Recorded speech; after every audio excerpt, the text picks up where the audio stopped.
Congratulations to the South Africa's under-20 football team, Amajita.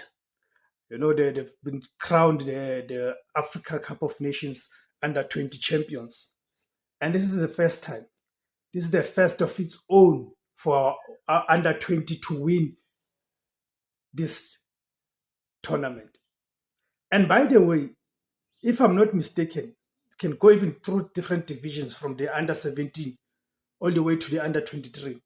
We've never really, as South Africa, never really dominated these junior championships on the continental level. We've always come short. We know these things have always been dominated mainly by Ghana and Nigeria. And especially with Ghana, we've seen that each time if they win in under 17 or they win in under 20, many of those players, they go on to become